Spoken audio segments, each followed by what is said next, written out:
Subscribe कीजिए conflict Spectre को और बेल आइकन को दबाइए ताकि मेरी हर वीडियो की नोटिफिकेशन आपको सबसे पहले मिल सके। स्वागत है आपका कॉन्फ्लिक्ट स्पेक्टर के दूसरे एपिसोड में।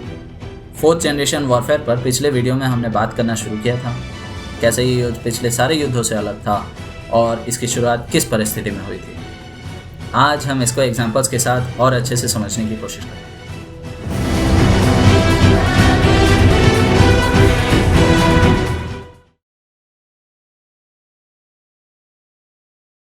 वेस्ट ब्लॉक और ईस्ट ब्लॉक सिर्फ कोल्ड वॉर तक नहीं रहा है, ये आज भी है।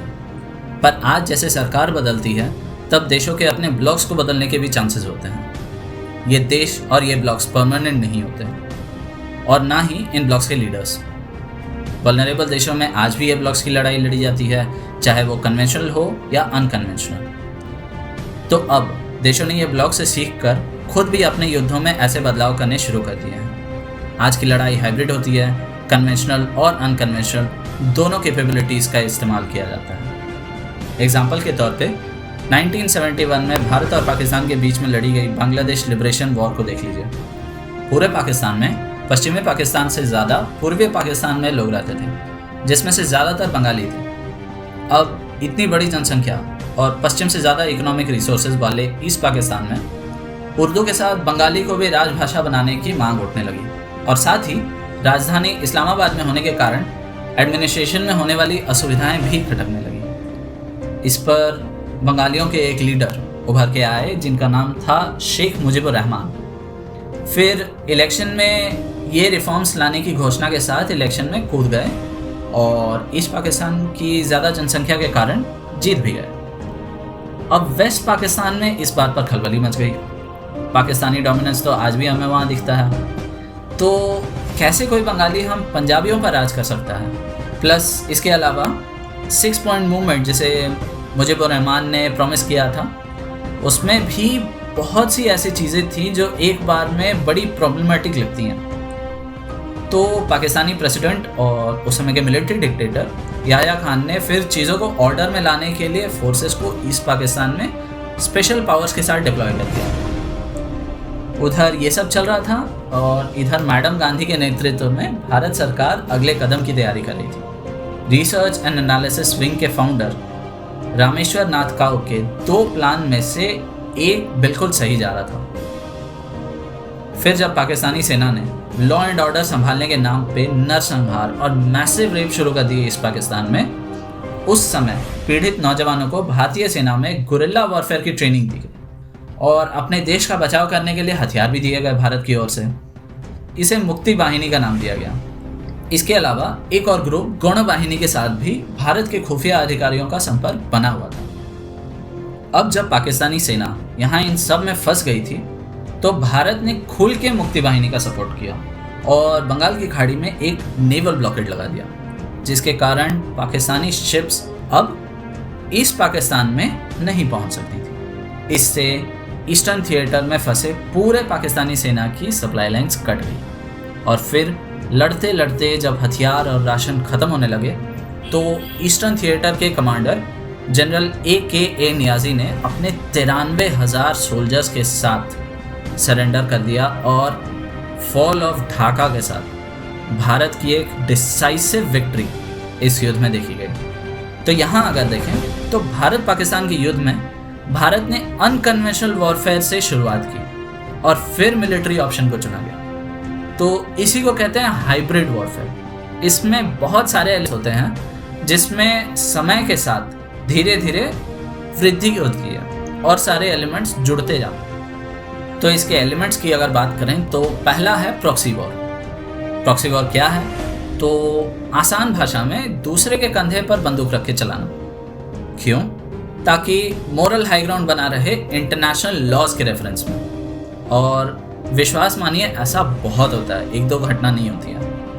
देखें तो तालिबान को US से मदद मिली USSR के खिलाफ, मुक्ति वाहिनी को मदद मिली भारत से पाकिस्तान के खिलाफ, कतर, तुर्की, इराक, रशिया, ईरान एट्सेट्रा सब मिलकर हिजबुल्ला और हमास की मदद कर रहे हैं वो इजराइल के खिलाफ।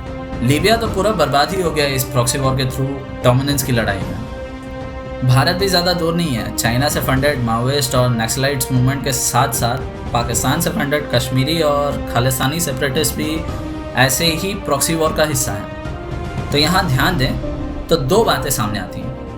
पहला, ऐसे युद्ध में मिलिट्री और सिविलियन का अंतर खत्म हो जाता है, और दूसरा, ऐसे मिलिट्री कॉन्फ्लिक्ट्स में डायरेक्टली पॉलिटिक्स चल रही होती है किसी न किसी देश की। एक और चीज़ अगर आप नोटिस करें तो ऐसे युद्ध में प्रॉक्सीज कहीं ना कहीं टेररिज्म से रिलेटेड होते हैं, और फिर उस टेरर अटैक के रिस्पॉन्स में भी टेरर अटैक्स होने लगते हैं। ये उन टेररिस्ट पर भी हो सकते हैं और उनके सपोर्टिंग स्टेट्स पर भी। जैसे आप सबको पता ही होगा, ट्विन टावर्स पर हमला जो है वो अफगानिस्तान पर अमेरिका की कार्रवाई के कारण हुआ था। तो हर टेरर अटैक के पीछे कोई ना कोई ऑब्जेक्टिव होता है। यूजुअली ये अपनी पॉलिटिकल और रिलीजियस आइडियोलॉजी, व्यूज़ और मैसेज को दुश्मन के रिलेवेंट अथॉरिटीज़ तक पहुंचाना होता है। 2014 में पाकिस्तान के पेशावर आर्मी स्कूल पर हमला हुआ। तहरीक तालिबान ने रिस्पॉन्सिबिलिटी ली और रीज़न बताया नॉर्थ वजीरिस्तान में होने वाले ऑपरेशन ज़र्ब-ए-अज़्ब नाम के पाकिस्तानी आर्मी के ऑफेंसिव एक्शन को। यह मैसेज आर्मी हेडक्वार्टर्स में भी पहुंच गया और प्राइम मिनिस्टर्स ऑफिस में। तो मिशन अकम्प्लिश्ड। अब अगर टीटीपी का बैकग्राउंड देखें तो पाकिस्तान और यूएस ने मिलकर अफगानिस्तान से सोवियत संघ को निकालने के बाद खुद उस पर कब्जा करने की कोशिश की, और इसके खिलाफ जो रेजिस्टेंस मूवमेंट शुरू हुए उसी में टीटीपी, अल-कायदा, लश्कर-ए-जंगी एटसेट्रा का जन्म हुआ था। सिमिलरली 2015 में फ्रांस के 6 टारगेट्स पे कोऑर्डिनेटेड अटैक्स हुए थे। 6 जगह ब्लास्ट और मास शूटिंग हुई थी। आईसिस ने इसकी रिस्पॉन्सिबिलिटी ली और रीज़न बताया फ्रांस के ऑपरेशन चमाल के नाम पर सीरिया के स्ट्रेटेजिक लोकेशंस पे एयर स्ट्राइक्स। तो अगर आप देखें, ऐसे टेररिज्म को भी यूज़ किया जाता है। इसीलिए इंटरनेशनल प्लेटफॉर्म्स पे हमेशा गुड टेररिज्म और बैड टेररिज्म पे बहस होती है। जिस टेररिज्म से किसी देश को फ़ायदा हो वो गुड टेररिज्म और दूसरा बैड टेरर। ये नैरेटिव चेंज होता रहता है डिपेंडिंग ऑन आपका नैरेटर कौन है और उस नैरेटर को इस टेरर अटैक से कोई फ़ायदा है या नहीं। अब वेपनाइजेशन ऑफ ट्रेड भी फोर्थ जेन वॉरफेयर में आता है। रिसेंट एग्जांपल्स में देखिए तो चाइना के साथ कन्फ्लिक्ट के बाद भारत ने अपनी मार्केट कैपेसिटी को किस तरह से यूज़ किया, और अमेरिका और चाइना के बीच में भी ट्रेड वॉर चली रही है। पुलवामा अटैक के बाद वो टमाटर का पूरा किस्सा तो आपको याद होगा ही, उस पर कितने सारे जोक्स बने थे। और फिर मलेशिया पर भी पाम ऑयल इंपोर्ट्स को स्ट्रेटेजिकली यूज़ किया गया था महातिर मोहम्मद के कश्मीर पर दिए बयान के बाद, याद होगा आपको। तो ये सब उदाहरण है डायरेक्ट ट्रेड वॉर के। एक और तरीके से ट्रेड वॉर लड़ा जाता है, सैंक्शंस।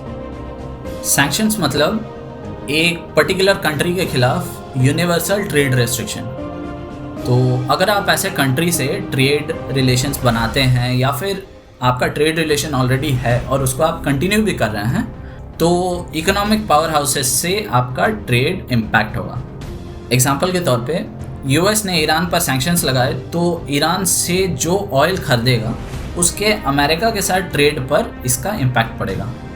और एक और अगर आपको याद हो तो S-400 रशिया से खरीदने के बाद कैसे भारत पर यूएस सैंक्शंस का खतरा मंडराने लगा था। तो ये भी किसी देश की ट्रेड को सब्सटैंशियली अफेक्ट कर सकते हैं। इसके अलावा एक और इकोनॉमिक वॉरफेयर फ्रंट है जो दुनिया ने अभी हाल फिलहाल में देखा है, और उसे कहते हैं डेट ट्रैप्स। अभी तक ये बस चाइना ने यूज़ किया है, पर ये इतने मैसिव स्केल पे हुआ और इतनी जल्दी कि पूरी दुनिया पैनिक मोड में चली गई, स्पेशली भारत, क्योंकि इंडियन ओशियन रीजन में इंडियन नेवी की एब्सोल्यूट डोमिनेंस को ये एक झटके में एक बड़ा चैलेंज आ गया था। इसके अलावा पाकिस्तान जो धीरे धीरे चाइना के डेट ट्रैप में फंसता जा रहा है, वो भी भारत के लिए एक बहुत बड़ा थ्रेट है। कल को पाकिस्तान चाइना की एक कॉलोनी बन सकता है, और ये भारत के वेस्टर्न फ्रंट पे एक ज़्यादा अग्रेसिव और असर्टिव मिलिट्री को ले आएगा। और ये डर सिर्फ भारत को नहीं है। जैसे जैसे चाइना के फुटप्रिंट यूरोप, अफ्रीका और मिडल ईस्ट में पड़ रहे हैं, वैसे वैसे ये पैनिक वहाँ भी बढ़ता हुआ दिख रहा है। अब ज़रा सोचिए, जिस देश के साथ आपके ट्रेड वॉर्स होंगे या जिस पर आप ट्रेड सैंक्शंस लगाएंगे, वो तो आपका दुश्मन बनेगा, पर जिस पर आपका डेट ट्रैप सक्सेसफुल हो गया, वो बिल्कुल उल्टा घूम के आपका एक एलाय बन जाएगा, क्योंकि वो आप पर डिपेंडेंट है। इस केस में आगे के कई सालों तक किसी और देश का इन्फ्लुएंस यहाँ नहीं बढ़ सकता। और अगर आपका ग्रेविटी ऑफ पावर एक हो तो फिर आप वहाँ के डिक्टेटर कहलाते हैं। उस पर आप जैसा चाहें वैसा कर सकते हैं। एग्जाम्पल के तौर पे ईस्ट इंडिया कंपनी, ये वही है, बस नए मॉडर्न कपड़ों में। आई एम श्योर इसके बारे में तो बहुत सारे लोग जानते ही होंगे। स्टक्सनेट इतना बड़ा इवेंट था ही। कैसे कंप्यूटर पर लिखे गए कुछ लाइंस ऑफ कोड ने ईरान के न्यूक्लियर प्रोग्राम को सालों पीछे ढकेल दिया। और इसका असर देखने के लिए आपको 2010 तक जाने की ज़रूरत नहीं है। अभी पिछले कुछ हफ्ते पहले ही इजराइल ने ये वापस करके दिखाया है। Unknown explosions in nuclear facility and all. इसके अलावा डेटा थेफ्ट भी एक सीरियस कंसर्न के तौर पे सामने आया है, चाहे वो इंडियन एम्बेसी में माइक्रोफोन्स का केस हो या फिर ऑस्ट्रेलिया पर होने वाले मैसिव साइबर अटैक्स। दोनों का प्रिलिमिनरी ट्रेस चाइना की तरफ जाता है और ये स्टेट ओन्ड हैक माना जा रहा है। तो सिर्फ पैसे ही नहीं, आज कॉन्फिडेंशियल इन्फॉर्मेशन चाहे वो पॉलिटिकल हो या मिलिट्री, चाइनीज़ हैक्स के कारण चाइना तक पहुंच चुका है। आज देखा जाए तो हम सब इंटरनेट से घिरे हुए हैं। हम उस इंटरनेट को एक्सेस करने के लिए जिस सेल फ़ोन का इस्तेमाल करते हैं वो हमारे साथ हमेशा रहता है। इसके ज़रिए हमारी लोकेशन भी ट्रैक की जा सकती है। और अगर आप न्यूज़ फॉलो करते हैं तो गूगल, फेसबुक और हुआवी पर तो ऐसे भी सीरियस डेटा प्राइवेसी वायलेशंस के केसेस हो रखे हैं। अभी भी अगर आपको याद हो तो भारत ने इसी फैक्ट को कारण बनाकर 59 चाइनीज़ ऐप्स को भी बैन किया है। पर ये एक ऐसा फील्ड है जिसके पास दुश्मन पर सच में बहुत सीरियस डैमेज करने की कैपेबिलिटी है। और विश्वास मानिए ये बस शुरुआत है। शायद 10 साल बाद हम अभी के सिचुएशन को वैसे ही देखें जैसे हम आज कीपैड वाले फ़ोन या 2G इंटरनेट स्पीड को देखते हैं। विश्वास होता है ये बस 7-8 साल पहले तक नॉर्मल माना जाता था और एक प्रिविलेज था। दोस्तों, मैंने कोशिश की कि इस वॉरफेयर के सारे एलिमेंट्स को इसी वीडियो में फिट कर दिया जाए, पर ऐसे में वीडियो बहुत लंबा हो जाता या फिर आगे के वास्ट और इंटरेस्टिंग टॉपिक्स का मज़ा ख़राब हो जाता। तो इस वीडियो का पार्ट 2 मैं कल या परसों तक अपलोड करूँगा और उसमें मैं इसके बचे हुए एलिमेंट्स के साथ साथ इस पूरे वॉरफेयर के फ़ायदे और नुकसान क्या हैं वो भी दूँगा। पिछले एपिसोड में मैंने आपसे पूछा था कि क्या कभी सोवियत संघ और अमेरिका भारत के कारण किसी कॉन्फ्लिक्ट की स्थिति में आए हैं। इसका सही उत्तर है हाँ। 1971 की लड़ाई में एयरक्राफ्ट कैरियर INS विक्रांत के साथ इंडियन नेवी की एक पूरी फ्लीट ने ईस्ट पाकिस्तान पर नेवल ब्लॉकेड लगा रखा था। 3 तरफ से भारत के साथ टेरिटोरियल बॉर्डर शेयर करने के कारण समुद्र से ही सारे राशन और मिलिट्री इक्विपमेंट्स को पाकिस्तानी आर्मी को सप्लाई किया जाता था।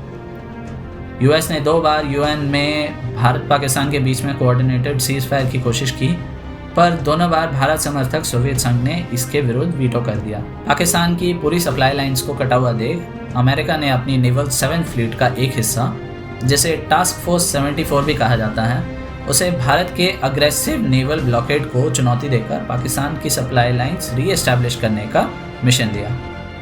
इस टास्क फोर्स 74 में उस समय का सबसे बड़ा एयरक्राफ्ट USS एंटरप्राइज के साथ साथ कॉर्वेट्स, डिस्ट्रॉयर्स, हेली कैरियर्स और एम्फीबियस असॉल्ट शिप्स भी थे, जिसमें 200 मरीन बटालियंस और 25 असॉल्ट हेलीकॉप्टर्स भी थे। ये सारे शिप्स उस समय इंडियन नेवी पर एक सीरियस डैमेज कर सकते थे। इसकी खबर सोवियत संघ को मिलते ही अपने एलाय भारत का साथ देने के लिए व्लादिवोस्तोक से उसने अपनी नेवल शिप्स की 2 पलटन रवाना कर दी, जिसमें क्रूजर्स, डिस्ट्रॉयर्स और न्यूक्लियर मिसाइल से लैस सबमरीन भी थे, जो किसी कॉन्फ्लिक्ट की स्थिति में अमेरिकन शिप्स पर बहुत भारी पड़ते हैं। ये सोवियत शिप्स अमेरिकी टास्क फोर्स 74 से पहले ही बंगाल की खाड़ी में पहुंच गईं और इसलिए अमेरिकी फ्लीट ने किसी तरह की कोई मिसएडवेंचर की कोशिश नहीं की। एक तरह से देखा जाए तो रशिया ने भारतीयों के दिल में अपनी जगह कमाई है, ऐसे ही नहीं मिली उसे। तो आज का एपिसोड खत्म होने से पहले आज का सवाल, अगर आपको ये सवाल का जवाब पता है तो कमेंट सेक्शन में अपनी प्रतिक्रिया और सुझावों के साथ वो भी दें। साथ ही प्लीज़ प्लीज़ प्लीज़ वीडियो को लाइक करना ना भूलें। इससे मेरी वीडियो को प्रमोशन मिलेगा और मेरे चैनल को ज़्यादा एक्सपोजर भी मिलेगा। धन्यवाद। जय हिंद।